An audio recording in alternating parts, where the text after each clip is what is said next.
অতিরিক্ত টাকা পয়সা নামডাক এইসব দিয়ে কিচ্ছু হয় না। মনের শান্তিটাই আসল। মানসিক শান্তি না পেলেও মানুষ হেরে যায় না, তবে হারিয়ে যায়। কি আপু ভাইয়ারা, কথাটা কি সত্যি বললাম? আর এদিকে বাপ আর মেয়ে মিলে বেড়াতে যাচ্ছে। কোথায় যাচ্ছে ভিডিওর সাথে থাকেন, জানতে পারবেন। আর এদিকে মাম্মা আম খাবে, ওনার ক্ষুধা লেগেছে, আম কেটে দিচ্ছিলাম। আর সেই সাথে দুপুরের রান্না বান্না। হ্যালো এভরিওয়ান, আসসালামু আলাইকুম, আশা করি সবাই ভালো আছে। এই যে দুপুরের জন্য রান্নার প্রস্তুতি নেওয়া হচ্ছে। মানে আমি মনে করি যে সংসার জীবনের সব থেকে রান্না যতটা না কষ্ট, এই রান্নার সবকিছু গোছানোটা সব থেকে বেশি কষ্ট মনে হয় আমার কাছে। জানি না আর কার কিরকম মনে হয়। আর এই যে দেখেন, আমি মানে পুঁইশাক এতটা পছন্দ করি, দেখি আপনাদের ভাইয়া আমার জন্য পুঁইশাক নিয়ে আসছে, তাও আবার একদমই মানে পচা, কি আর বলবো।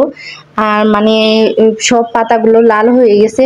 পরে যে কি আর করার আছে, দেখে দেখে দেখে দেখে বেছে বেছে নিচ্ছিলাম, মানে দেখে দেখে বেছে কেটে নিচ্ছিলাম। আর এদিকে মানে কিরকম একটা জানি কথা হয়ে গেল। আর এই যে বাবু আমার সাথেই বসে বসে দেখতেছিল আর আমি কি করতেছিলাম। আর আজকে ভাবলাম যে একটু মানে অনেকদিন ধরে এরকম করে মিক্স সবজি রান্না করি না, আর আমরা কিন্তু বরাবরই সবজিটা পছন্দ করি, তাই ভাবলাম যে আজকে মিক্স সবজি রান্না করি পুঁই শাক দিয়ে। মানে মিষ্টি কুমড়োটা যায়, যেহেতু মিষ্টি কুমড়ো বাসায় নেই, তো পেঁপে ছিল আর সাথে আলু দিয়েছি। এটা কিন্তু আমি নিরামিষ রান্না করব, সব কিছু দিয়ে সবজি দিয়ে তারপর সব মশলা যে যে সব মশলা আমরা দেই, সব মশলা দিয়ে ভালো করে মেখে বসিয়ে দিয়েছিলাম। তারপর এটা কিন্তু আমি তেলের উপরে দেবো। তেলের উপরে, অনেকে তেলের উপরে বলে তেলানি, আবার অনেকে বাগার বলে। আমরা যেহেতু বাগার বলি, বাগার দিয়ে দিব। অনেকে এই শব্দটা পছন্দ করে না, জানি না, এক এক এলাকার এক এক না, এটা পছন্দ করা বা না করা কিছু না। আমরা যেহেতু বাগার বলি, তো এই যে বাগার দিয়ে নিচ্ছিলাম রসুন আর পেঁয়াজ, তারপর আস্ত কয়েকটা জিরে দিয়ে। তারপর এই যে এটা কিন্তু অনেক দেখতে যতটা ভালো না লাগে, খেতে কিন্তু অসাধারণ লাগে।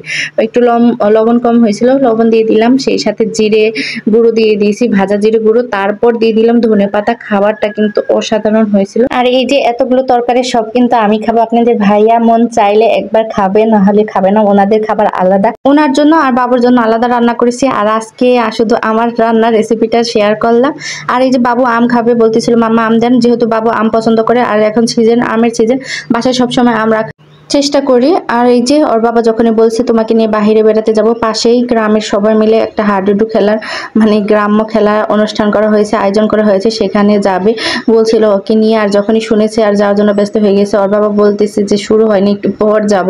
উনি একদমই মানবে না, ওনাকে এখনই নিয়ে যেতে হবে। আমাদের পরিবারটা কিন্তু অনেকটাই ছোট, আর আমরা সবসময় হাসি খুশি থাকার চেষ্টা করি। আলহামদুলিল্লাহ, আল্লাহ জানি সবসময় আমাদের এরকমই রাখি। সবাই আমাদের জন্য দোয়া করবেন। আর এই যে এখানে হবে মানে হাডুডু খেলা শুরু হবে, এখনো শুরু হয়নি। আল্লাহ হাফেজ।